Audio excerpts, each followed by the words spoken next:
And please wait for a couple of minutes นะคะเดี๋ยวจะนะคะ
Everyone, good afternoon from Jakarta. Welcome to the second of ACE Webinar Series 2021 on Energy Climate Nexus, entitled The Role of Academia in Shaping the Energy Transition in ASEAN. Celebrating the first anniversary of the ASEAN Researchers Network on Energy and Climate Change, or ARNEC, in February, we conduct this public webinar to further discuss the ideas on how academics can better convey their studies and inputs to support the development of energy and climate policies at national and regional level. First, let me introduce myself. My name is Rika Safrina. I am the moderator for today's webinar. Currently, I am an ICT and Data Research Officer in ACE. I'm also the team member of the ASEAN Climate Change and Energy Project, or ACCEP. I will try to guide you through the approximately 1.5 hours long webinar. I am pleased to welcome such a large audience today. We received around 270 registrations, and now we have 100 attendees here. I hope we can have an interactive discussion with our distinguished panelists. Next, I would like to brief you the agenda. Today, we will have 2 welcoming remarks from the Executive Director of ACE, Dr. Nuki Agia Utama, and from the Ambassador of Norway to ASEAN, His Excellency Morten Haugeland. And then we will have a special keynote speech from the President of Chulalongkorn University, Professor Pon, PhD. And then afterwards, we will have the panel discussion for about 50 minutes with 4 distinguished panelists from various academic backgrounds. First, we have Dr. Worajit Setapan, the Dean of Asian Development College for Community Economy and Technology from Chiang Mai Rajabat University, and Dr. Tang Nam Do, the Research Fellow of College of Asia and the Pacific from the Australian National University. And then we have Professor Insinyur Dr. Haslenda Hashim, the Chair Resource Sustainability Research Alliance of University Technology Malaysia. And finally, we also have our own senior researcher from the Renewable Energy and Energy Efficiency Department of ACE, Zulfikar Yunadi. I would like to inform audiences that you can submit your questions through the questions panel. If your question is addressed for specific panelists, please do not forget to mention the name. Without further ado, I would like to invite Dr. Nuki Agia Utama, the Executive Director of ACE, to give a welcoming remark. Dr. Nuki, the time is yours.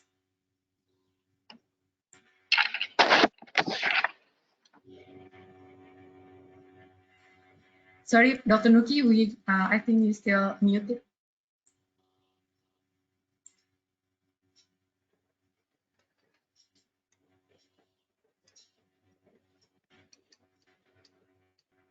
We still cannot hear you.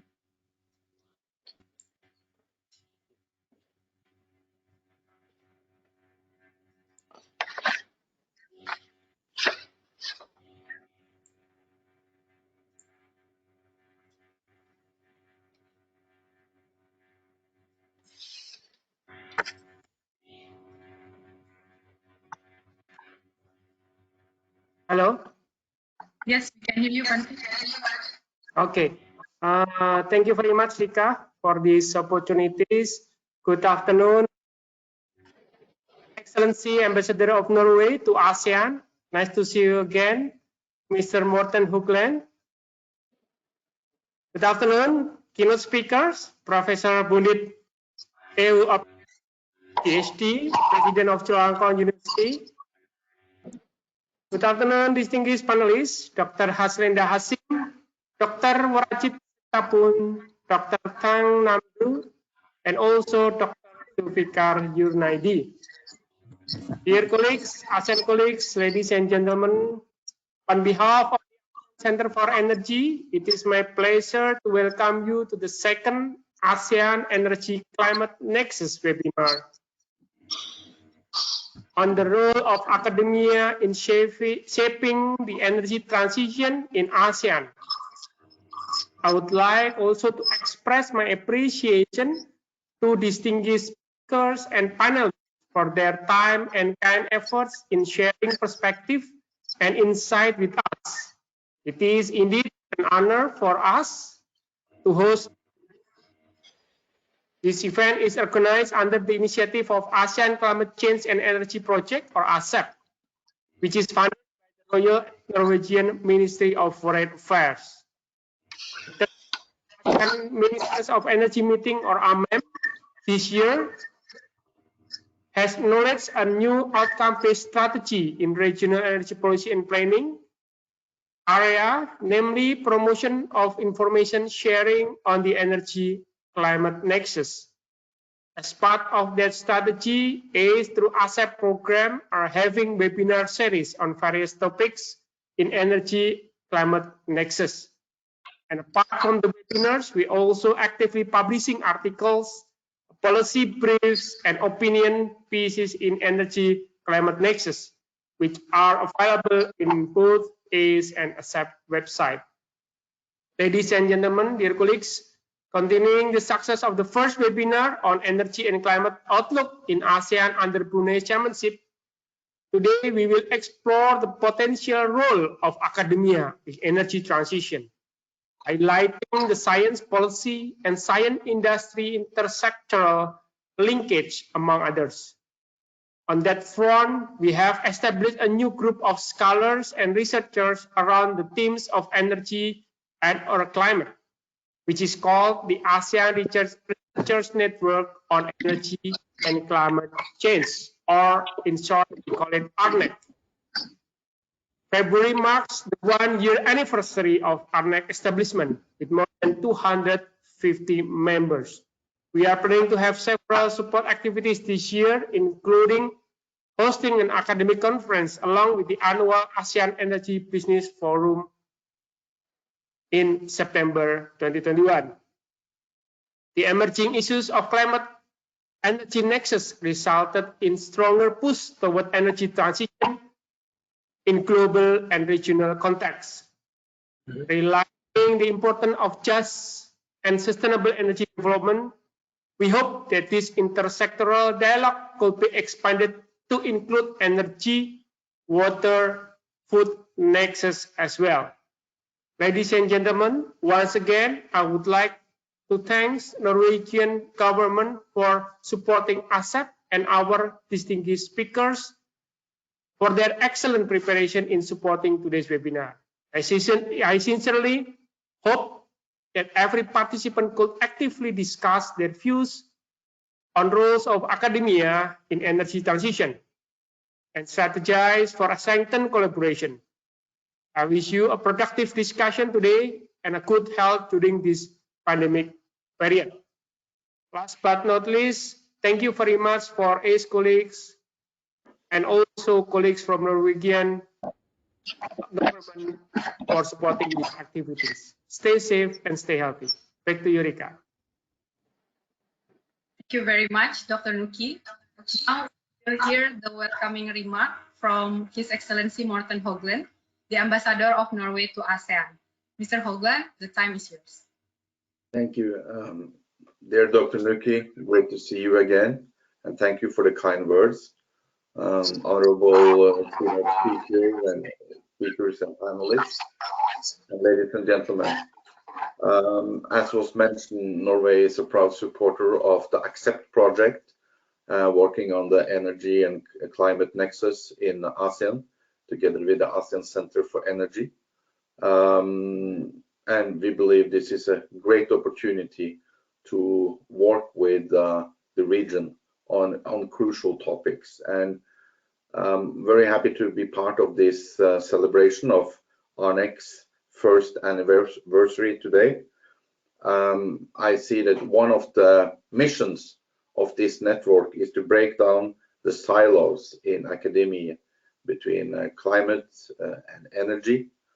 And as we know, these silos exist not only in academia, they are very much everywhere, in government, and we have them in Norway, and I think we see them in most places. So we need to interact more across different disciplines, learn from each other, listen to each other, and factual information is very important these days. And we know that energy policy as well as climate policy is often sensitive, sometimes controversial, and misinformation, fake news is a constant challenge. Some days ago, we had a very dire situation in Texas, and they lost quite a lot of their electricity, leaving people without ability to heat their homes. And immediately there was a discussion, was this the fault of renewables, wind? What was why was the situation so difficult? And I think in such a situation, facts are very, very important to give people the trust, the information, and not least the ability to move forward with a policy that can get you out of these situations. So we need everybody to focus on and to be able to take in real information. So we need to guide policymakers. Academia is very well placed to do so, maybe better placed than anybody. But not only policymakers, this is also an issue for public opinion. If you don't have public opinion on your side, it's very difficult as a policymaker to do something. And so the interaction also between academia and people in general is also important. And we need to share information, we need to contact, as I mentioned. So I have great trust and hope for this network, and we see it plays very well into the other activities which are now going on in the ASEAN region. I also briefly want to mention that I'm very happy that later in this webinar there will be a special presentation on a new ASEAN Master in Sustainability Management. Norway is proud to support that ASEAN Master program.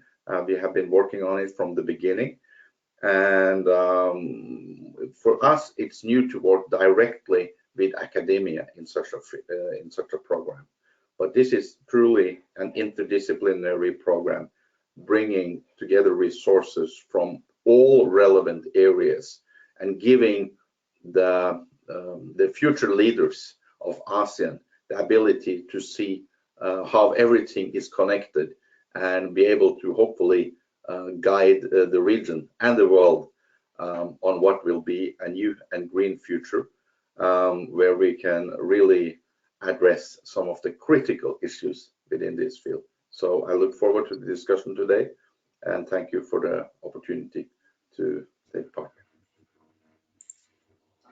Thank you very much, His Excellency, and also Dr. Nuki again for your warm welcoming remarks to provide the background story of the topic today's webinar. So that concludes our opening session, and now let's move to the next session, which is a special keynote speech from Professor Bandit Apon to deliver this presentation. Hello, Professor Bandit. Nice to meet you. Hello, everyone. Can you hear me clearly? Yes, I can hear you clearly. Right. So, thanks very much. Good afternoon, Dr. Nuki, Executive Director of ASEAN Center for Energy. His Excellency, distinguished guests, ladies and gentlemen, could you show the slide, please? Yes. Thank you very much. As the president of a university in ASEAN, Chulalongkorn University, it is my great pleasure to be with you all this afternoon to share my view about the role of academia in shaping the energy transition in ASEAN. It is, next please. It is without any doubt that the role of university nowadays has to change in order to gain more public trust. In addition to the traditional roles, as you can see, that a university should generally focus on educating tomorrow readers, generate knowledge, and help society to solve problems. These three key roles are the conventional roles of universities.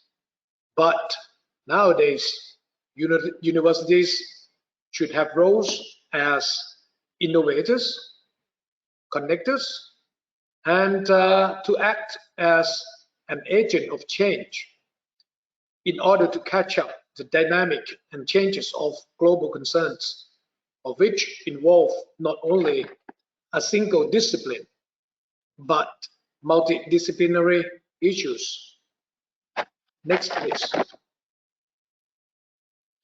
I personally believe that energy is a key link with climate change, societal or social and economic development. It is widely understood that the transition should be advanced into zero carbon emission, which is essential for shaping our future. Universities can provide the right environment for nurturing and bringing knowledge and skills into fruition through our leading graduates. Energy transition is an interdisciplinary issue, as we understand.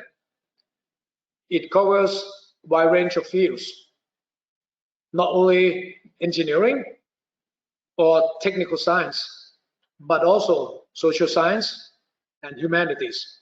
These two are also equally important with natural science, technical science, and others.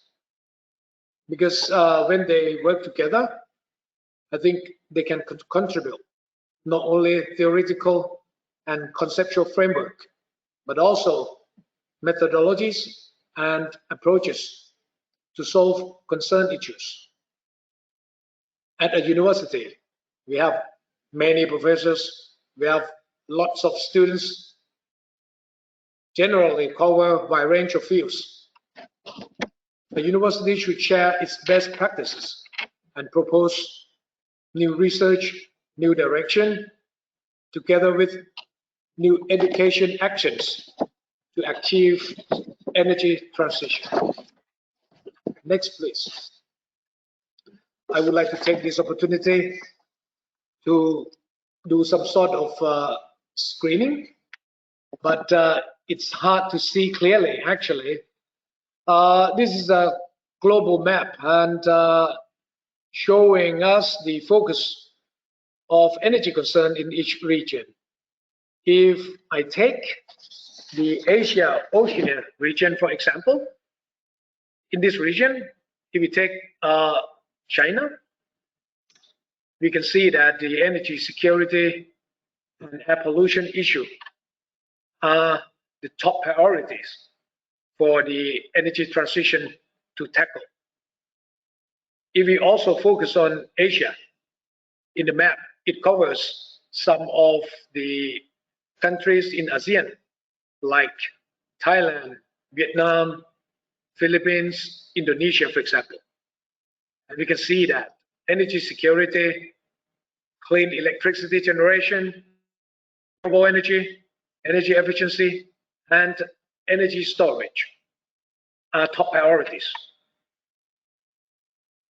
When we look at the Australia and New Zealand, we can see that also energy security, sustainability, and carbon neutral are of top priorities. If we screen all over the regions around the world, we can see that they are sharing common themes, which are emission reduction and renewable energy.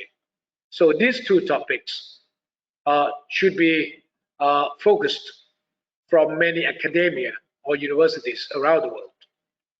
And by looking at this map, I think it provides some sort of overview of the topics concerned in each region. Of course, in ASEAN, we also have several concern issues, which I'm sure that ACE having good information about this. Next, please. Based on these key issues, if we pick up some challenges and opportunities for some particular concerns in energy, which also are part of the energy transition, we can see that the top one is the climate change. And we can see that in recent years, smart grids and renewable energy integration are also very interesting topics. It may be including the health concern, health monitoring, put into the smart grid as well. Third one is the energy storage, also becoming very important issue, especially the battery, not only using in electricity generation, electricity distribution, but also in vehicles, in household using. In addition to that, we can see that there are emerging energy trading market, peer-to-peer energy trading, for example. Of course, electric vehicle is the global trend. And however, if we look at energy, renewable energy as the key direction of energy to move into the future, we cannot neglect the fossil fuel. They are still key elements in driving global energy consumption. So future fuels, perhaps we can focus on the LNG and hydrogen. LNG can help the globe reduce carbon emission. So it has been foreseen that LNG should have a more important role in the near future. Next, please. Now I would like to turn into academia and higher education goals. We can see that most universities nowadays provide discipline-based curriculum, and also most universities are structured according to disciplines. It normally divided into departments, faculties, schools, a part of social science or natural science, perhaps divided into, for example, engineering, medicine, architecture, etc., as we are familiar with. And at the university, we have to accept that each member, especially each faculty member, enjoying academic freedom, and they have lots of freedom. So one way is good because they have freedom, but in another way, it's difficult for bringing these people to work together, especially for the energy transition. Is a multidisciplinary issue, so it needs collaboration among professors, among academia from several fields. Therefore, I think the academia will come to collaborate to each other only if they found that the energy transition share their common interests. Therefore, I think the topic of their research concerning energy transition should cover a wide range of concerned fields. And one of the suggestions I would propose to increase the role of academia is that a university should facilitate energy transition task force.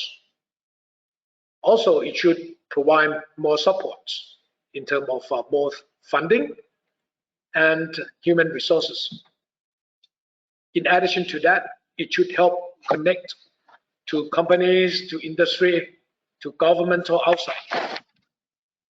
And these are the roles of academia in terms of energy transition concern. Next, please. So there are some challenges for universities, for academia. I list 3 key ones.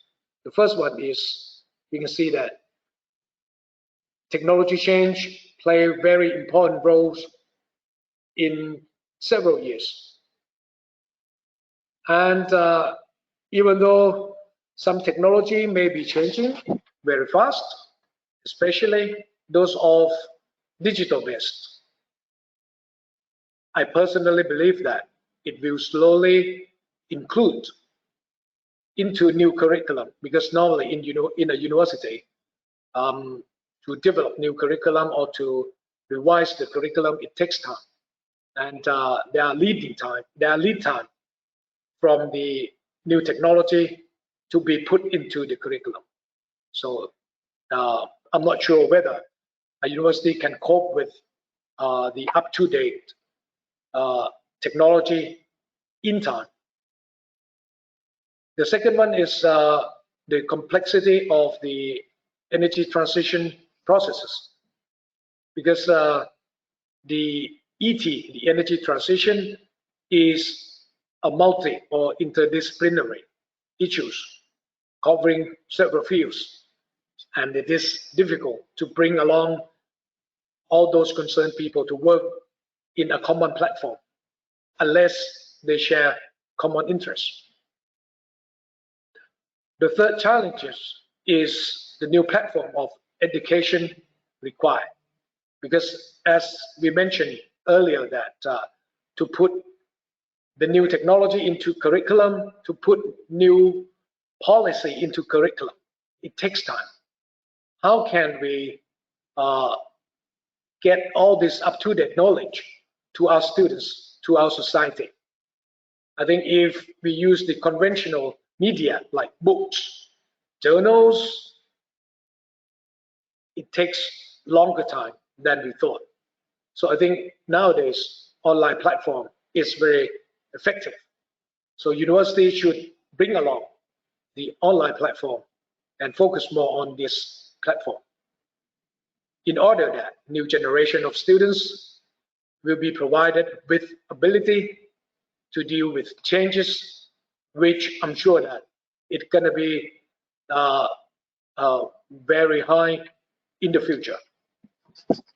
So the challenge of university, how can we provide students with ability to cope with change in the future?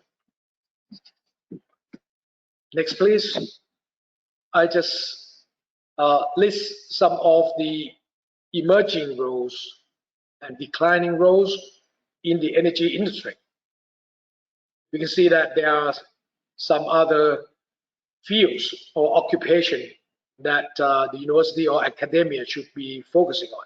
Like, for example, on the left column, you can see that data analysts or scientists becoming a very interesting field.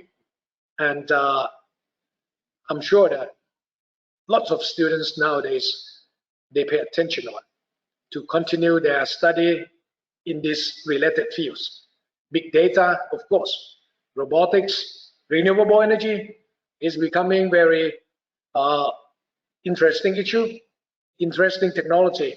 Lots of businesses occur related to renewable energy development, for example. And these are the list of the energy industry concern. Next, please. What should we do next? I think university and academia needs some sort of actions concerning, I list here 3 issues. The first one is the new forms or new platform of learning. University should change the way they used to teach into the way that let students learn. So I think we should move towards the more skill development based education.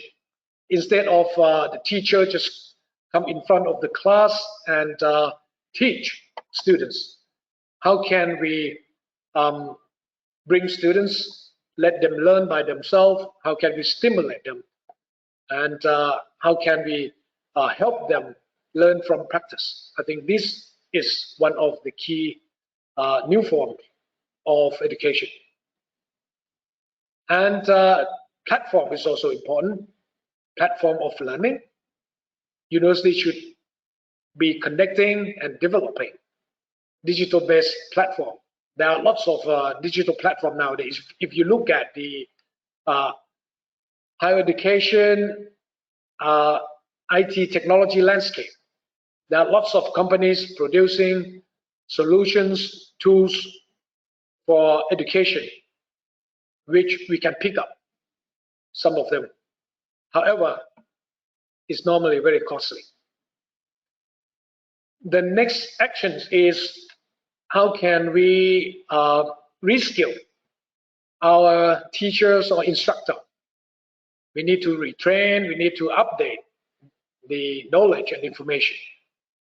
Perhaps industrial professions becomes more important, that they can teach students to learn what are being done in the practice. And we can see the trend that the university nowadays develop more and more interdisciplinary curriculum, or divert themselves from the conventional curriculum. So I think this sort of curriculum should bridge technical to other disciplines. And one of the key issues which I think ACE could play a role in it is how can we share experiences among ASEAN countries. As a university, can we have more joint or double degree program? And one of the activities or funding, supporting activities in Thailand that the government has established, the Energy Conservation Fund, so that the energy transition in Thailand, I would say, has been conducted for several years through this Energy Conservation Fund. And I think I have used up my time, and I would like to conclude that these are my point of view on the role of academia in helping countries shape the energy transition, especially in ASEAN. Thank you very much.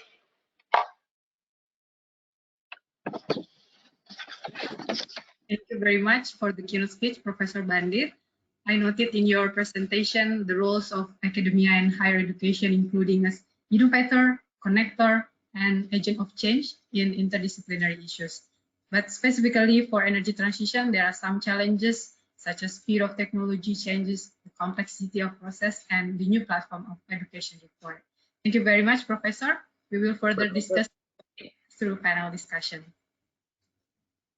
Before we move on to the panel discussion, let's have a quick polling to gain the audience ideas on the role of academia in energy transition. Let me launch the polling.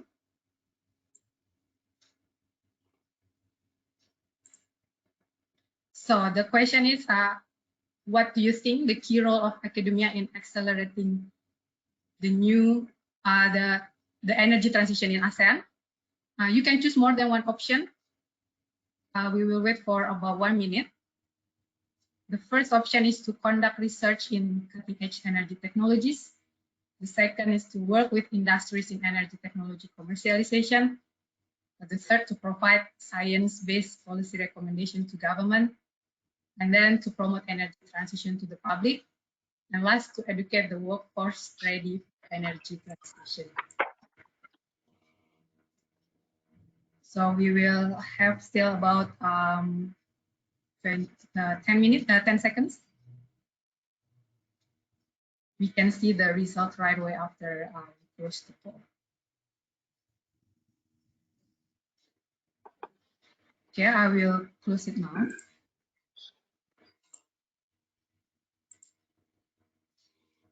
Yeah, this is the result. It is quite interesting. The majority, about 74% of audience choose to provide science-based policy recommendation to the policymakers, and then followed by to educate the workforce ready for energy transition, and to conduct research in cutting-edge energy technologies, and then to promote energy transition to the public awareness, and the last one, to work with industry sectors. Okay, thank you very much for joining the polling. Now let's hear the comment from our great panelists here regarding the topic. I invite Dr. Worajit, Dr. Tang, Professor Haslenda, and Dr. Zulfikar to turn on their webcam. First, we have Dr. Worajit Setapan. She is the Dean of Asian Development College for Community Economy and Technology, Chiang Mai Rajabat University, Thailand. She was the recipient of the Fulbright Scholarship and received her master and doctoral degrees in chemical engineering from the University of Michigan with doctoral appointment at Argonne National Laboratory. She managed the graduate program in community energy and environment. She established the Chiang Mai World Green City with 100% renewable energy-based smart community. She was the ASEAN US Science and Technology Fellow and worked at the Ministry of Energy Thailand on decentralized community power. Hi, Dr. Worajit, nice to meet you. So could you please give your thought about the role of academia in contributing to the energy transition? Okay, so thank you so much for the introduction.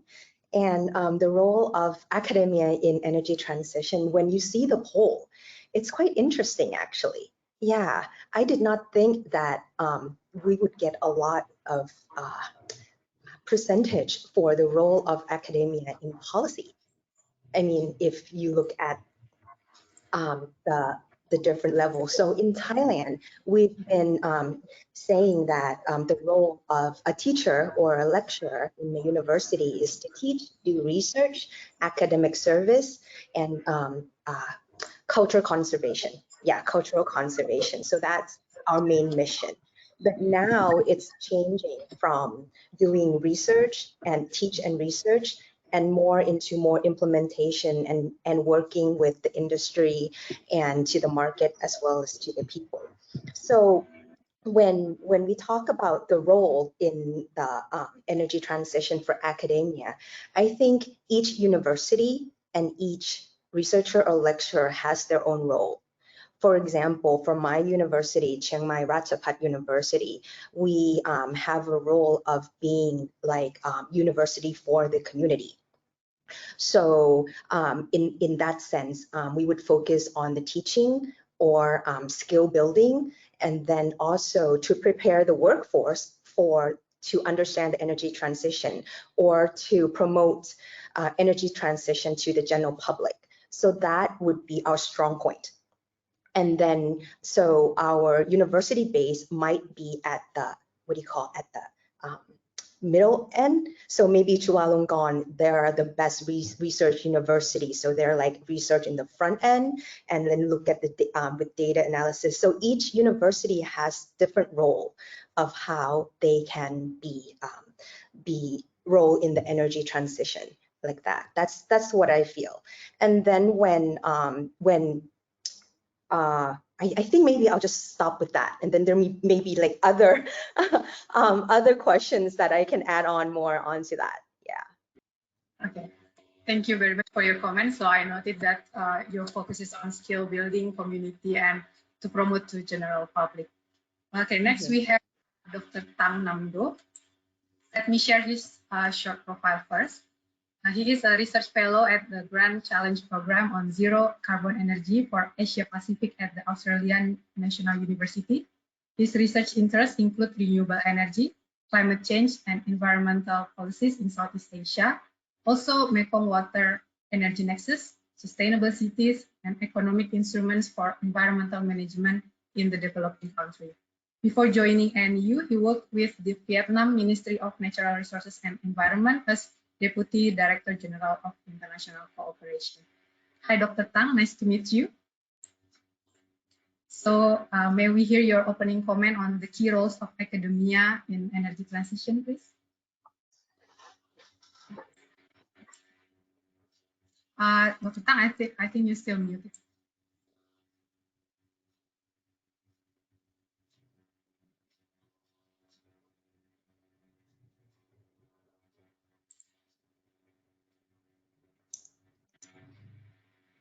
Okay. Hello, can you hear me now? Yes. Thank you. Thank you very much for the introduction. To answer the question about the role of academia, I would like to focus on the role of providing science-based evidence for policy-making processes. I think other roles also important, but I want to focus on this role because I came from public servant background. I spent about 20 years working with the government. So I know that policymakers have a lot of questions to address. And most of the time, they don't have much time. So many things going on and they have to decide sometimes very quickly to respond to the change of the world. So academia, I think, can help policymakers in that regard in terms of doing research to answer the questions that policymakers have at hand. And policymakers here questions, I think, represent the whole community, the whole industry's questions. So the question raised by policymakers, not only the questions of themselves, but questions of the industry and the community. So if academia can focus on answering the questions that policymakers having at hand, I think that will help the society to answer the questions to help improve our society and especially for energy transition. So that's the role of academia that I'm most interested in and what I'm working on now. Back to you. Okay, thank you very much for your thoughts. So you mostly focus on the science-based policy because policymakers represent the whole community and industries, and academia should help in that. Okay, thank you very much. Next, we have Professor Insinyur Dr. Haslenda Hashim. Let me share her profile first. She specializes in energy modeling, optimization, efficiency, and conservation.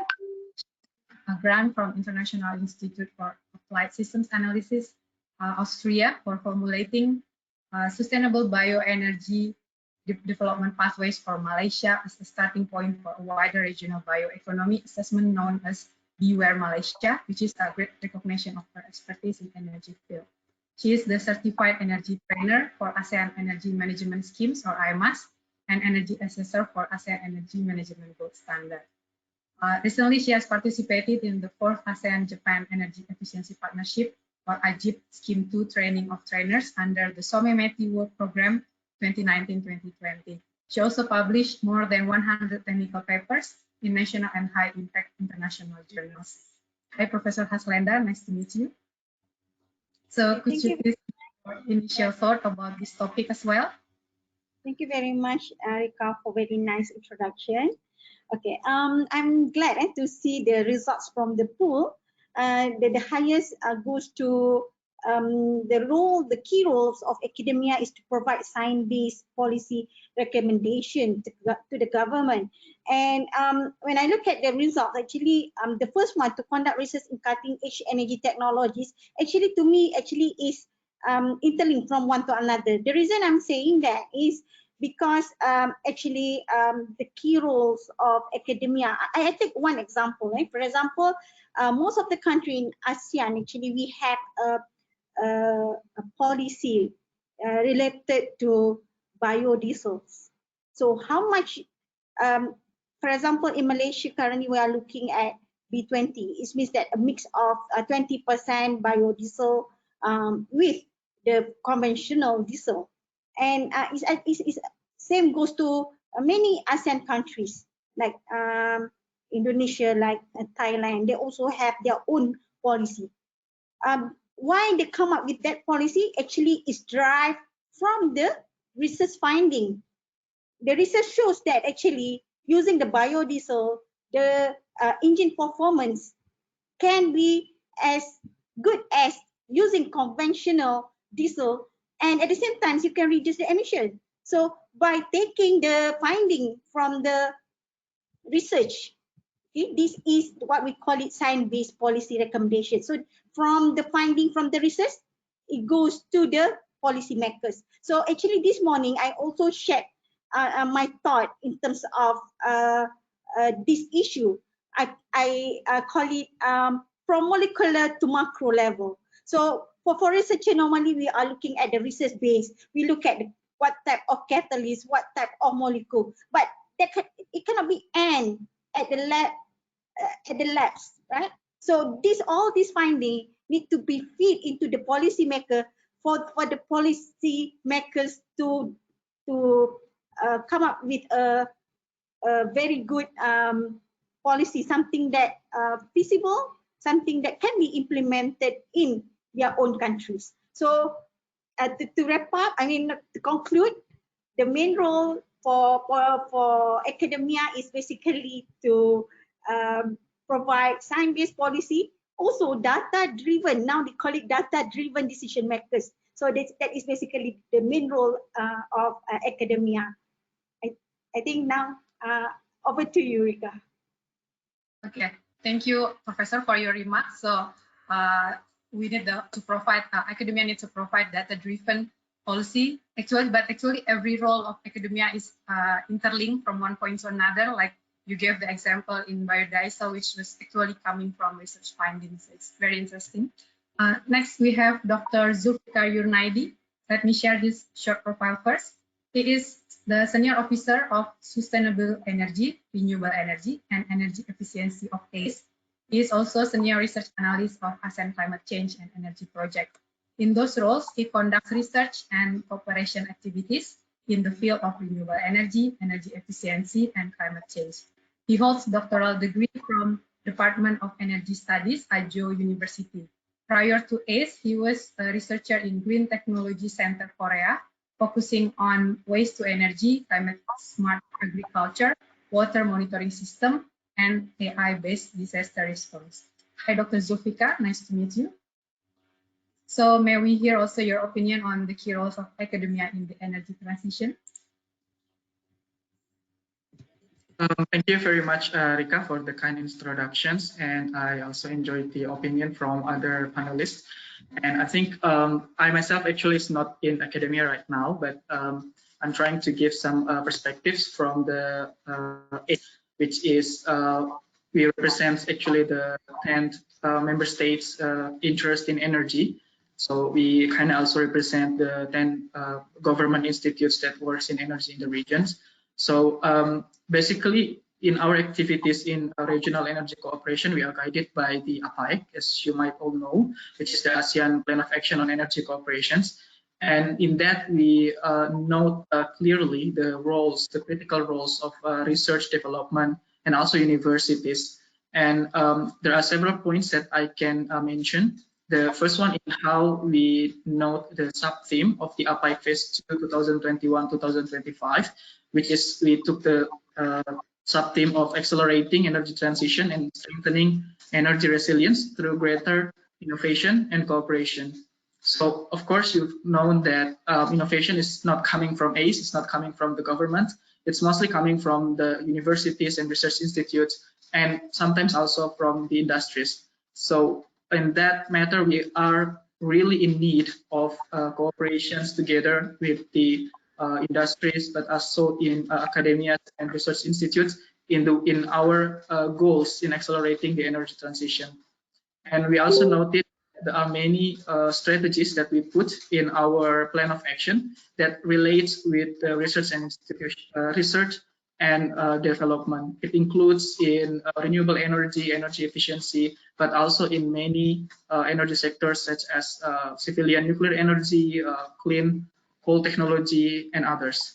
And the last point that I want to mention is that I think it's also important to note as well that there are many scholars or researchers, ASEAN scholars or researchers that are active in non-ASEAN countries, such as Dr. Tang, that have a very huge potential to link the activities within the regions, but also with the advancements and also the trend of technologies and science in abroad in developed countries, such as in the United States, Europe, and China and others. So I think it's also very important for us to tap this potential through activities such as joint research, especially on pilot demonstration, knowledge and technology transfer, but also on commercializations of the science and technologies in the universities. I think that would be my points. Thank you, Rika. Thank you, Dr. Zulfikar. So ASEAN is currently implementing the APAIC Phase 2, which include some action plans such as research and development in renewable energy and energy transition. Thank you very much. So now academia sometimes can be seen as an ivory tower, meaning that the results of the research may not be translated properly into policies. For all panelists, how could academia link the science with the policy? Maybe from Professor Haslenda first. Okay, all right. Thank you very much for the question. So how we link? Actually, there are two different questions. One is what we call it science to policy, and another one is policy to science.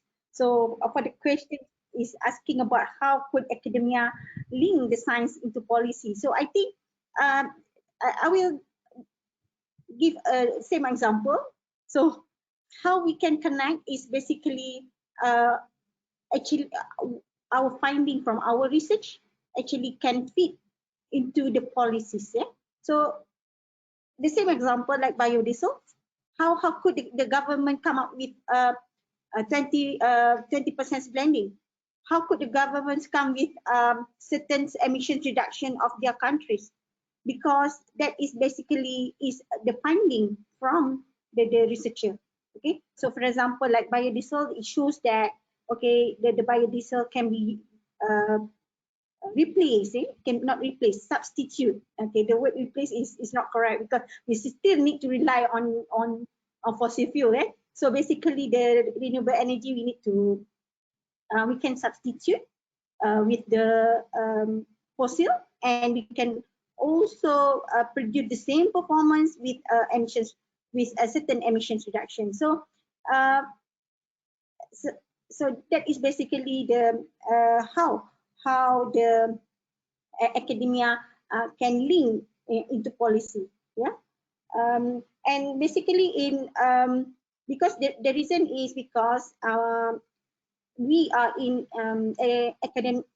we as academia, so we have basically we have the infrastructure, we have the talents, we have the manpower, okay, we have all the facilities. So that is basically to differentiate us in as academia and policymakers. So we have to work and to work together because the policy has to get the informations, get the input from the academia, and the academia also has to do something that can benefit to the nations. Okay? So for example, like currently we are forcing into what we call it industrial driven activities. So the same thing to the nation as well. So what we are doing now is should be driven by policy. So it means that we are doing for the nations, not like you are doing what you want. Okay, so basically, in fact, in the way Malaysia we distribute the grant, research grant, is basically to fit the national interests.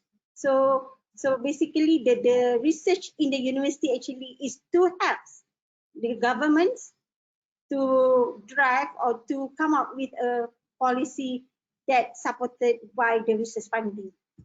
I think back to you, Rita. Okay, thank you, Professor. So you mentioned that academia have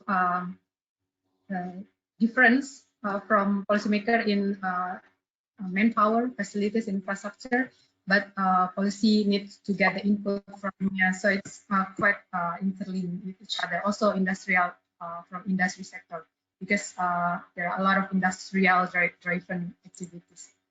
How about Dr. Tan? Since you work in the Vietnam ministry before and now in the university, how do you see the academics connect with policymakers based on your experience? I like this point very much. I think in order to bring the research findings to the real world policy making, the academia perhaps should consult with policymakers about the research question. They can discuss many points, but to me, the most important thing is the research question. If you don't have time to talk to people, share with them the research question that you are having in mind. And tailor the research question to reflect the real world questions, the questions that policymakers, the questions that industries are having in their mind. And in the research process, try to involve policymakers, industry, discuss with them, exchange ideas, exchange the findings. I think in the end, your research findings will be used. Thank you. Thank you, Dr. Tang. Same like Dr. Tang, Dr. Worajit also worked in the ministry before. What is your thought on this, Dr. Worajit? I think it's for communication. I think researcher, can I give an example of like young researcher, when you finish your PhD, right? You write your paper and you're focused on one thing, you study deep. And then when you're out coming into the real world, if you want to work with the policymaker, they speak in the very broad term. So the language that they speak, not really understanding each other. So the researcher that do research, they have a lot of expertise, and then but not one person can do everything. So I believe that I remember the first time when I went and talked to the policymaker, he asked me one question and I answered another way. And then he keep on asking me until I said, I can't answer you. So I was talking technical and he was asking, how do we do it? How much will it cost? Who would be the stakeholder? And I said, I don't know.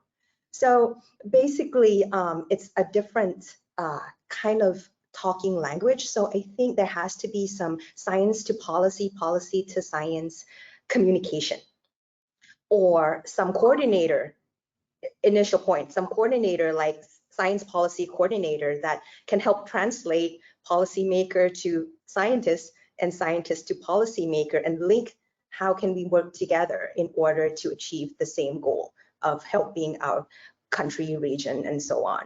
So I think all the scientists and researchers want for their work to be applicable in real world situation, but sometimes it's just the communication issues.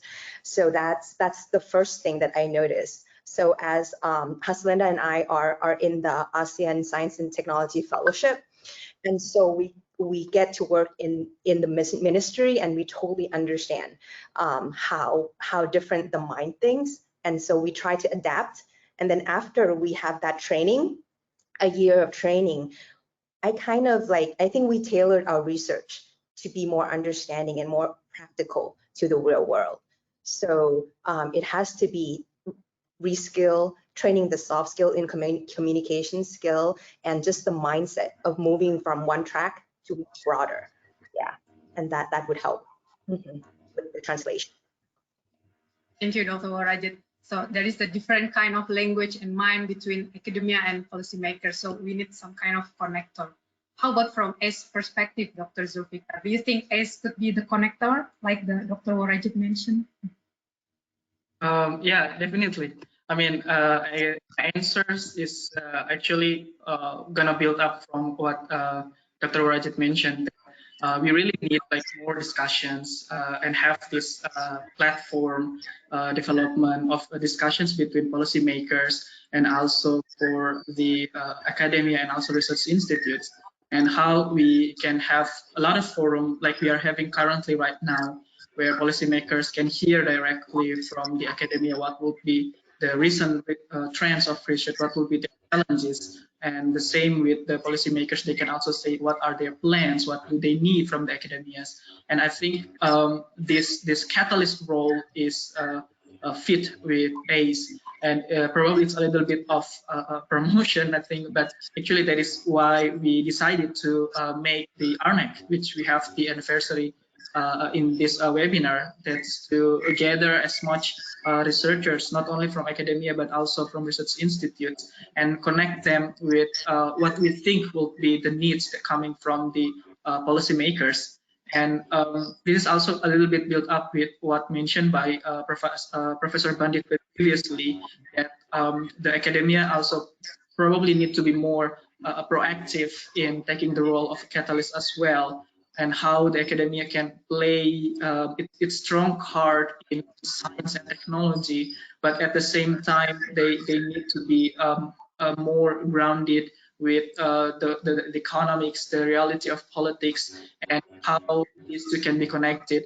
And I think ACE can help with that, but definitely we're gonna need a lot of support as well, and from the academia and the universities, so we can do it together. Thank you. Okay, thank you very much, Dr. Zulfikar and all panelists. We can move on to another question.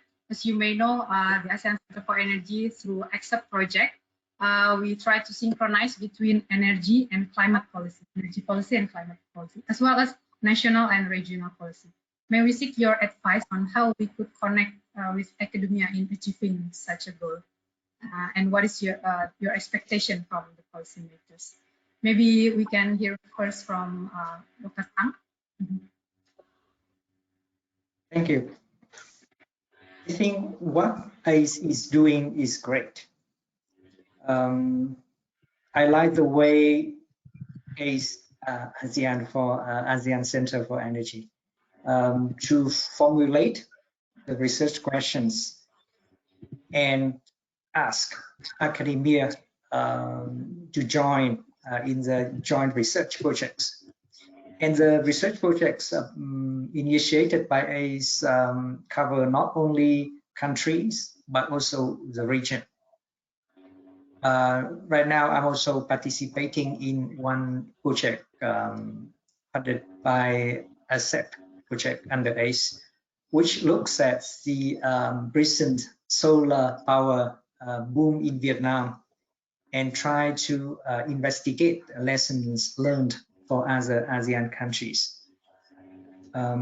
So I think that that way we can bring expertise from academia, and also not only one country, but across the region, to address the question that a benefit for all ASEAN countries. So I like that, and I would like to see more projects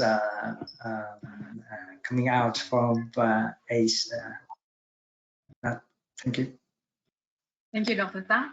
Now may I ask Dr. Warajit for the same question, how academia can support in breaking the silo between energy policy and climate policy? This is a hard question. How can we break the silo? Yeah, because I kind of come back in the connector as well, and I believe that as academia, we're pretty much neutral in the space that is neutral, and we use kind of science to try not to get bias on things, science and data, and not bias. So we can connect between different type of silo for climate change and energy transition, and it's also interdisciplinary, right? In order to break and to create an understanding. So I think that academia can have time to try to break that by trying to understand and link connecting things together. It's kind of breaking, for example, in order to break the silos, maybe, let me give an example. Like we can do like talent mobility, where academia can go to different type of ministry and industry to be able to kind of connect things together. Yeah, so it's bring back to the similar things that academia have some sort of skill sets, be able to analyze different data and try to help connect things together. Yeah. Mm-hmm. Okay, thank you very much, Dr. Warajit. For the next question, Dr. Zulfikar just now mentioned about RNEC. What do you think RNEC already doing right now? What is your opinion about RNEC and what we could do more with this researchers network? Maybe Professor Haslenda. Yeah, you're asking me the same question, right? How you want to break the silo between energy and climate change? Yes, actually, you can, if you want to answer that question also, it's okay. Yeah. Can you repeat your previous question? Okay, maybe I can answer the first question that you raised about how to break the silo. Okay, if you talk about energy itself, energy actually is a multidisciplinary aspect. For example, if you want to produce the hydrogen, for example, okay, so you need someone that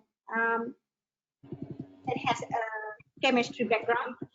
You might want something. You might want someone that has a mechanical background, because probably you want to put your hydrogen in the car, for example. And then you might want someone that expert in electrical. So there is actually, the energy itself is multidisciplinary. And if you want to blend with the climate change, then it becomes, of course, it becomes bigger. The scope will become bigger, right? So at the national level, what I can suggest is basically come up with what I call it transnational program. So which it can be, it's a one program which need more multidisciplinary expertise to come in solve one issue. Okay, so for example, solar also the same. You need someone in electrical, someone in mechanical, someone even social science, because we want to see a social acceptance, right? So this is actually what we call it translational program or multidiscipline program. Okay, so that is at a national level. So at maybe at university level, what we can do is basically to introduce our students with SDG. I think SDG is one of a good example of cross-cutting aspects. Yeah, not only look at the climate change, they also look at the clean energy, they also look at the water and so on. So so actually in University Technology Malaysia, on top of our main course, for example, chemical engineering, we also encourage our students to take additional course, what we call it micro credential. So meaning they also can take other courses from other disciplines as an added value. Okay, that is how we can break the silo. Right, back to you. Or maybe you want to ask another question. Yeah, so I noted first your comment that like energy itself is multidisciplinary and blending with climate change would become bigger and bigger. Yeah, for the next question, Professor Haslenda, what do you think about our initiative ARNEC, ASEAN Researchers Network on Energy and Climate Change? This is a very interesting question and also interesting platform, because actually in UTM, in order to connect the stakeholders with academia, we has launched what we call it AIMS, EIMS, and 4 stuff. AIMS means academia, industry, ministry, and society. So actually it's portable helix platforms. We call it AIMS 4 stuff. Academia, industry, ministry, and society for synergetic transformations. So we believe that actually we need a platform for academia, for industry, and for ministry to sit down, to brainstorm what they need, so that our researcher will come up with what we call it industrial-driven innovations, okay? And also something that can benefit to the nation. So that's the reason why we propose our aim for STAR, and I think there is a similarity with ANNEX. So that is also a kind of platforms for academia, for stakeholders, society to sit down and discuss. And the platform also we can use that platform as to listen to the society needs, because actually they also need, for example, knowledge transfer, technology transfer. Yeah, so that is a platform for us academia to listen to the community, and also to serve the industry, the innovations from the university, and try to meet the national interests. So I think, yeah, and I'm very glad if our university can work with ANNEC, yeah, to neutralize this initiative. We're looking forward to work with ANNEC. So it's I think AIMS are also quite similar, like with ARNEC, because it's a triple helix platform. How about Dr. Tang? I noted your experience in WEPA, water environment, which is also, I think, knowledge network, but in a different focus. What is your thought on how to improve ARNEC? How to, can you repeat again? Sorry. This is for Dr. Tang. Oh, Dr. Tang, okay, sorry. Yeah. Thank you. I think for the research network to be interesting to everyone, we need some joint activities. So if we could organize some joint research, some joint seminars together, that would be great. And especially if we can organize some face-to-face events together, that would be a very good way for people to interact. I know that with COVID-19, it's very hard for people to travel, but I'm sure that people miss traveling, miss meeting each other face-to-face. So those are my initial thoughts on that. Thanks. Thank you, Dr. Tang. Now I would like to get one interesting question submitted by the audience. Trust, among others, is crucial with in government and academia relations. Do you have any experience in facilitating trust between the two? Maybe Dr. Zulfikar first. Okay, thank you very much. I think it's a very interesting question, and actually it's a very crucial in a sense that usually from the side of policymakers, they have their own belief, let's say, I mean, which can be totally in line with what the academics believe. So it's probably the same with, it can be because of the language is different, but also it can be because the core belief itself will be different.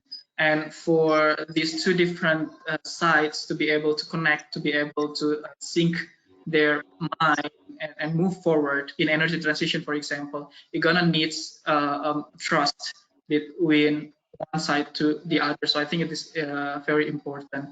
And just to answer that, trust is not something that can be built easily. And from our experience in ACE, it took us, for example, we had one study based on interview on energy climate nexus in the region, and we built this study and we tried to communicate it with our stakeholders in the regional energy community, and it took us like several revisions, several discussions for them to be to say okay with the results of it we have.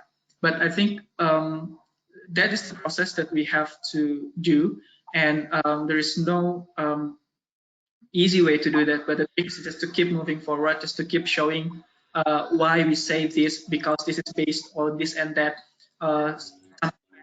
some data, some insights that we have from our interactions with many people, and then just present it as is without many opinionated input over there. And based on that, usually the counterpart will start to see, oh, this is based on this is based on that. And again, communication is very important so that for each people can have the openness to receive the input from others. And I think this process is very important, and ACE, especially ACCEP, will be very happy to help both the policymakers and the academia in proceeding forward with this trust making. Thank you. Okay, thank you very much, Dr. Zulfikar. Unfortunately, due to the time constraints, I think we need to conclude this panel discussion. I sincerely appreciate all the panelists for the insightful discussion.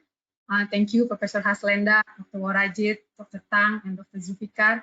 Also to the audience for their active participation in answering the polling and sending the questions to us. But please do not leave the webinar yet, because we still have 2 presentations with wonderful opportunities that you might be interested to hear. Okay, let me invite next for the next session, Dr. Rocky Adiguna, the lecturer of Management Department, Faculty of Economics and Business from Universitas Gadjah Mada. He will share with us the ASEAN Master in Sustainability Management Program. Dr. Rocky, the time is yours. Hi, so thank you, Rika, for sharing this opportunity. So I'm honored to be given this chance, and for the attendees, this is in line with what we have been discussing since the beginning. Previously, we were talking about how to break the silo between academia, also with the governments, also between academias themselves. And this initiative, we hope, is taking part in bringing those high and low. So let me introduce you to this program called ASEAN Master in Sustainability Management. This is a collaboration between Universitas Gadjah Mada in Indonesia, University of Agder in Norway, and ASEAN University Network, so AUN. And this is also funded by the Norwegian Ministry of Foreign Affairs. So we are grateful for the generous funding. So we can go to the next slide. So as the background for this program, there's this raising issues, and I think all the attendees here, we agree that this is pressing issues at the moment, from the high level of urbanization, industrialization, energy especially, water and food securities, and so forth, which we call as a sustainability problems, right? At the same time, if we look at the competence in our human capital, then we lack the relevant skills and competencies in managing these various areas, because this is not just one field problem, it is multi-field problem, right? It requires more interdisciplinary approach in order to solve that. So we can go to the next slide. What we offer is an MBA program with a concentration in sustainability management. So this is more as taking a management approach, not technical, We will be informed by technicalities, but we will take more as a managerial approach, which also has business relevance. And again, it also goes along with the previous discussion. It is more interdisciplinary approach. So not just business perspective, but also various perspective from energy. We have from the food, we have from the forestry, we have from the engineering. So we have multiple collaborators in this program. And as a partner network, we are organizing this with the ASEAN University Network. And as the partner university, we are collaborating with University of Agder, Norway. And for this program, there is also a joint degree program, which is optional. So if you're interested to go to Norway, you can also apply for that, which is optional. You can choose to stay in one country, maybe go back to your home country to do the thesis, or you can go your last semester in Norway. But I will explain it in the next slide.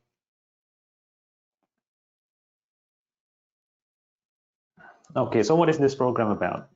So this is a full scholarship scheme, especially for ASEAN students. The main target is the ASEAN students. We will do this in 2 rounds, so 2 batches, where each batch is 18 months, so 3 semesters. It is intensive course, so normally we do this program like 2 years, over 24 months, but we compress it to have it in 18 months. So the target is 2 batches of 20 students. So in each batch, there will be 20 students for the program. And we also receive 10 students from Norway, which are not included in the scholarship. For the first batch, so it will start in August 2021, so in few months, in the next few months. And the application deadline for this is 28th of February for 2021, especially for Laos, Cambodia, and Thailand. Generally, we have closed the deadline in last month, but we extend to some countries until the end of this month. And for those of you who are interested, you can prepare yourself to apply for the second batch, which is in January 2023, where the deadline will be, the application will have the deadline on April 2022. So if you happen to be still doing your bachelor degree and looking forward to continue your studies, you can already put this in your agenda. You can pursue this opportunity as well. Okay, next please.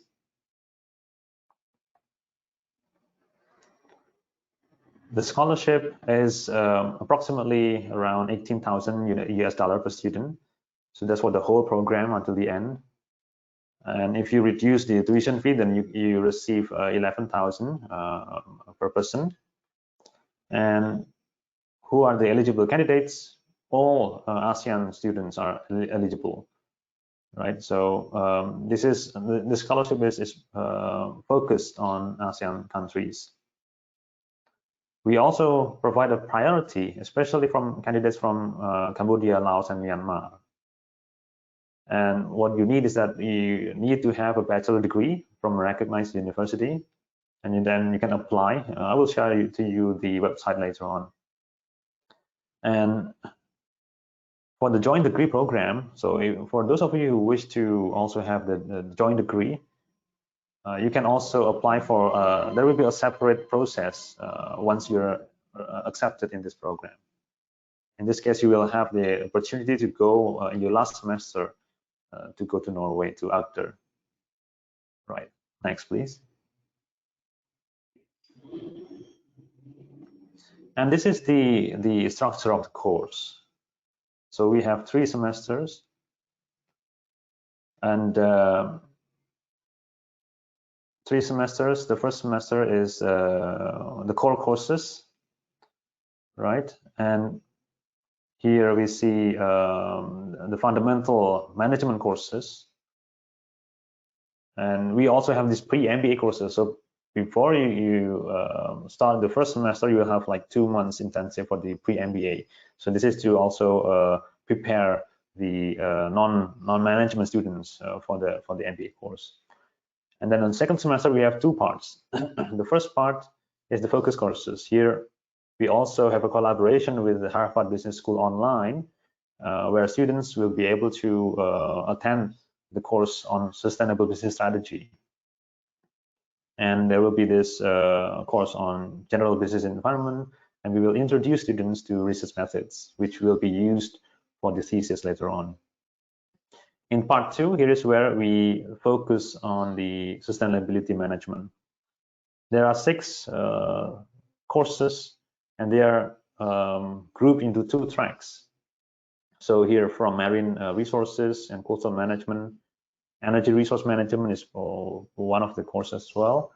Urban planning and management, food security and sustainable agriculture, climate change laws and greenhouse gas reductions, and forest and conservation management. So here we have these 6 courses, but you will choose like 2 tracks, which comprise of 3 courses each. So that's the second semester. Once you're done with the second semester, then you move to the third semester, where you do the internship and master thesis. So in this case, if you go for a joint degree, then you have the opportunity to go to Norway. Right. Next, please.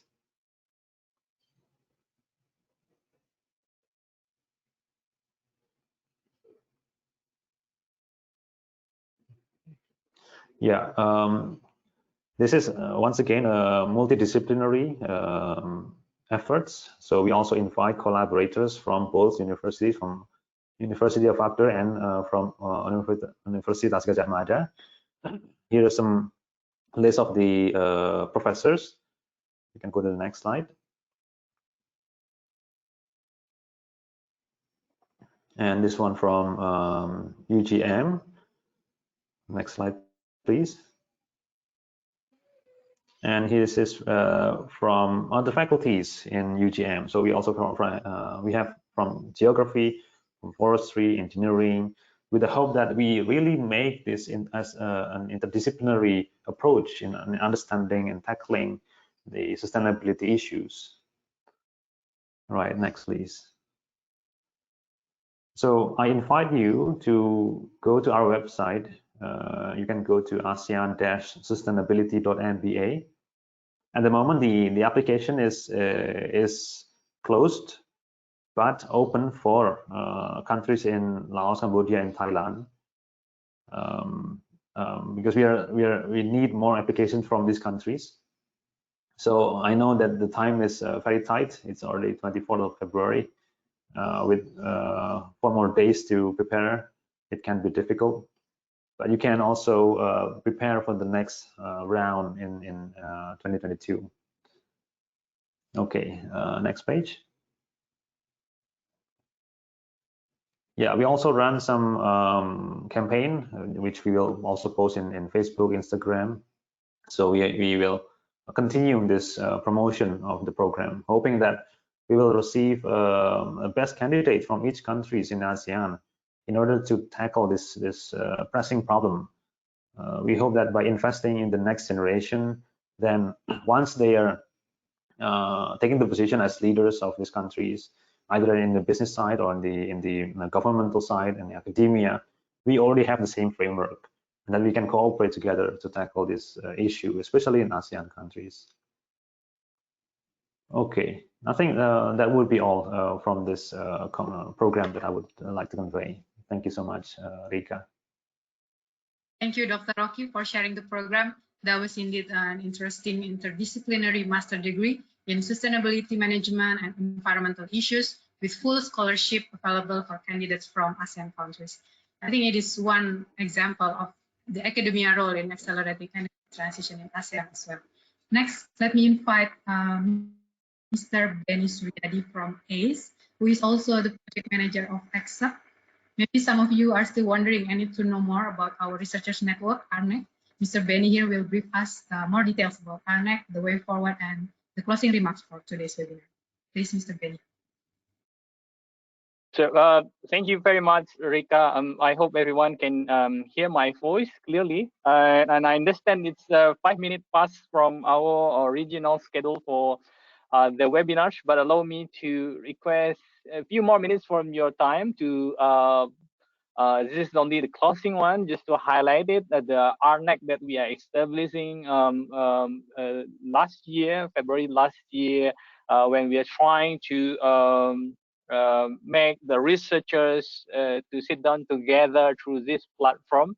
So as of today, we have more than 250 members already, and we have quite a good balance from our point of view on the composition. We have around 50% of the members coming from the university, from the academia, the researchers. We also have around 25% coming from the government, which is a crucial part of the policy discussion, policy implementation, and as well as around 25% is coming from the industry. So these three stakeholders blending well in this RNEX. And we also have around 80% of the members coming from the ASEAN or resident in ASEAN. We have around 20% is residents in beyond ASEAN, like Dr. Tang, who are in Australia, or others researchers is coming from Europe and US. So it's also the way we see it's a good combination of the researcher where we are trying to engage the discussion together. Next slide first. So this is just to share with you all again about what we do and why we have this RNEX. The principle is we are trying to provide a platform where we can communicating each other, when we can know each other.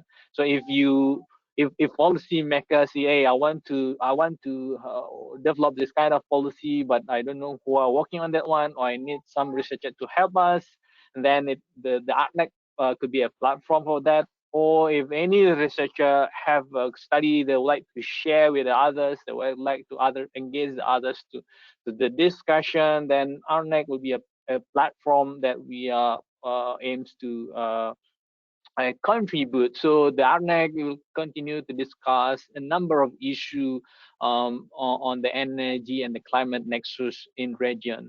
But in 2021, as we are starting our second year of this RNEX platform already in 2021, we are going to launch the research database. So through this, I mean, I know everyone is already have like the research guide, academia, but we here is also very often that it's difficult to find the research about ASEAN, about Indonesia, or about Malaysia, about Thailand in one place.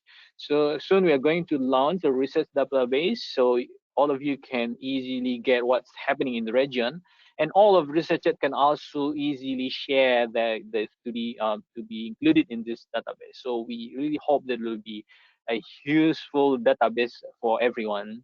And we're going to host a regular networking forum. I'm sorry, Dr. Tang, that is most likely still going to be virtual. I know we are missing the physical in-person meeting, but that's what we aim before that. But it's most likely still virtual.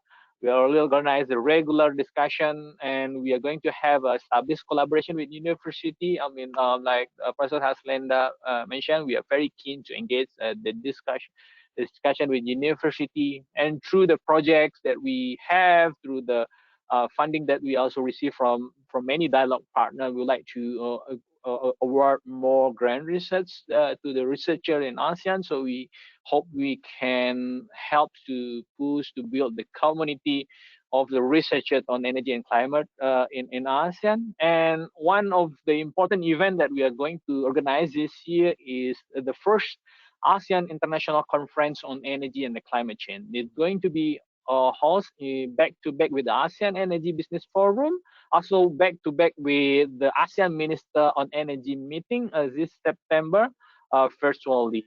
This is kind of the activities that we are going to do in 2021 when we invite everyone to be part of the team by registering and make yourself become a member of our next slide, please. And in addition that we are so pleased to share with you, we are still in the COVID-19 pandemics. We are continuously providing the information, research, studies, policy advice for the policymakers and how to deal with the current pandemic, and then what they should do on their policy planning. So in this page, you will see a lot of material. We are also inviting everyone, all the researchers, if you have any studies on addressing the issue of the climate or COVID on the perspective of energy and climate change, please do let us know so we can also include this in the database of the COVID-19 special page that we have. Feel free to visit it in this link. Next is for our next event. As you know, next week, yeah, it's only next week, but it's next month. So we are going to celebrate the International Women's Days. Through the Accept project, we really support the woman's role in the energy transition. As you see now that we have a good balance on the gender of the speakers. But we do love to hear more voice from everyone about the role of women on energy and climate nexus in region. So allow me to invite everyone to visit the link and then raise your voice, fill in the survey about the role of a woman on energy and the climate nexus in ASEAN and how women can shape the directive of the energy transition in the region. All of this survey on your voice will be presented in the next webinar that we are going to organize. So again, I'm inviting everyone to join to our webinar on 10 March 2021 when we are celebrating International Women's Days, where we are going to discuss an issue empowering women as of the ASEAN as a key player of just energy transition. So please feel free to register and invite everyone. That's going to be is important to raise the bar of the women roles on the energy and climate transition in region. I know a lot of the researchers women, so it's the very important role that we are playing. So I invite everyone to join this event. So that I think that will be my last slide. I'm taking much time from originally. That's going to be, again, for all of you, feel free to visit our website, Accept, the ASEAN Climate Change Energy Project, implemented by the ASEAN Center for Energy in the collaboration with Norwegian Institute of the International Affairs, supported by Norwegian Ministry of the Foreign Affairs. So if you visit our website or interaction through our social media and then access all of the publication. We also love to hear from everyone. Feel free to contact and how we can collaborate together to deal on the issue on the energy and the climate nexus in region. So that will be my last statement. On behalf of the ASEAN Center for Energy, the Accept team, the organizer, would like to thank you everyone who participate in our webinars today. A special thanks to Professor Bundit, as well as our great stellar of panelists to join with us and share the insight and all of the participants today. So thank you very much and look forward to welcoming you and meeting you again in our next event. Thank you and back to you, Rika. Thank you very much, Mr. Benny. That marks the end of our event today. Thank you for joining, and we hope you can join us again in our upcoming events. Bye-bye.